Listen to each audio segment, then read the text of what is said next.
Hello there, my name is Ashton Whitbeck. I am a senior at Sperry High School from Rush Henrietta, and my topic for my comic conversation, or Capstone project, is something I like to call the power of music. Now, music, I know, for me especially, and for a lot of other people, has had a very important impact on their lives, as music has been a part of my life for as long as I can remember. As I joined chorus in the 5th grade and continued with choral groups like the RH Singers up to my senior year of high school, and I'm hoping to continue with it throughout college. I then joined the musical theater program, where I'm now working on my 5th show in 3 years, and I even changed my major from a psychology-related one to a theater-related one. Yeah. But more than that, it has led to so many memories of me just being on stage or being with my friends, singing a solo, a duet, singing with my ensemble or chorus, belting on stage and just feeling so alive and so happy. But then I start to ask myself, why? Why have these moments been some of the happiest of my life? What is the true effect of music on our minds? Well, for starters, I did some research and I found out why this happens. When music is played, it releases dopamine from the pleasure centers in your brain. Dopamine is a neurotransmitter that makes you joyful. It can also help with your immunity antibodies, stimulate endorphins, oxytocin, and improve energy frequency. And even if you don't sing and you play an instrument, it still has a very important impact on your brain, as it allows for you to make new neurological connections that build off each other. It improves your auditory processing, your learning, and your memory. Music in general just helps with bonding, trust, and intimacy. Music, in a way, almost provides a workout for your brain that helps it grow and become stronger. Now, here's something you might not know, but often with songs, we tend to take a liking to them because of good memories connected to that song. For example, if I played you the same song at 2 different times in your life, say, if I played you a song during your wedding that was played there, it would bring you very joyous memories of this person. But if I came back years later after that significant other's passing and I played that song, it might bring very different memories to you that would make you sad. Nothing about the song has changed except the memories connected to it. To further my research on this, I did my own experiment where I sent out a survey and asked students and teachers here to listen to some songs and tell me how they feel about them, or how the song made them felt, and if they had heard it before. So for my research, I needed to choose a nostalgic song to prove my point with this. So I chose this guy. Yeah, we all know him. You're hearing it even though it's not playing. So, in my research, I had found that 88.5% of people knew the song, but that's not the important part.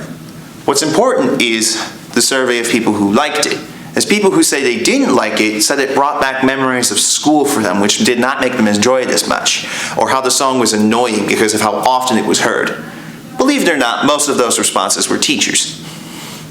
Now let's talk about some of the more juicy stuff related to music, like its negative effects on people. Now, believe it or not, it can lead to very negative consequences and results, as some research has suggested that it can increase aggressive thoughts and encourage crime. A study showed that violent songs lead to more aggressive thoughts in 3 different measures. A greater way in which people read aggressive words compared to non-aggressive words, a greater proportion of people completing aggressive words, an increased speed in which people read aggressive words compared to non-aggressive words. Along with that, like I explained before, if a song you listen to is connected to negative memories like trauma, it can act as a trigger for some people, which then can lead to negative consequences, especially for those with mental disorders. It can also, all of us students know this, it can also be a distraction if it is allowed to be, and when doing repetitive or boring tasks can make you drowsy no matter what the song is, and keep you distracted from doing the work that you're supposed to be doing. Some reports even suggest that it can be used as a torture device, as it has the ability to cause us great pain because of its emotional and psychological functions, greatly affecting our self-identity and emotions. But more than that, it can be used for political re-education, realignment, mental breaking, and punishment. However, music can be used in the healing of those and other psychological conditions. For example, for me, as an autistic person, I have a real problem with sound, focusing my eyes and all of my senses.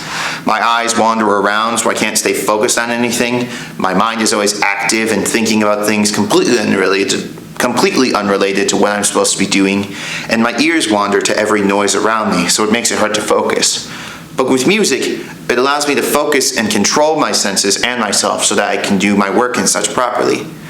For example, as I was writing the script for this, I was listening to music pretty much 100% of the time I worked on this. It really helps me control myself, keep my thoughts straight, and control my senses and stay focused. This is something I know a lot of autistic people do. But even more than that, it's beneficial with the treatment of chronic pain, other mental disorders like Alzheimer's, emotional trauma, and dementia.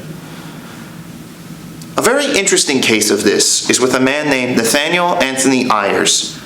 Nathaniel was a Juilliard-trained double bassist whose promising career was cut short by a tragic affiliation with paranoid schizophrenia. Nathaniel had dropped out of Juilliard, he had suffered a complete mental breakdown, and 30 years later, he was living homeless on the streets of Skid Row in downtown Los Angeles. His story was later told by Robert Gupta in a TED Talk where he explains how he met Nathaniel and how Nathaniel wanted to learn to play again. And Robert was scared about this. Not because he was scared of Nathaniel, he was scared of breaking him or losing him, as Nathaniel refused any sort of therapy. And keep in mind, therapy back then for paranoid schizophrenia includes shock therapy, Thorazine, and handcuffs, which led to him being prone to schizophrenic episodes that could last for days on end. So Robert describes how the first lesson with Nathaniel, he had a sort of maniac glint in his eyes. So in fear of ruining Nathaniel's passion for violin by teaching him the boring things like the chords and how to play and all of those things, he just started playing this. This is Beethoven's Violin Concerto.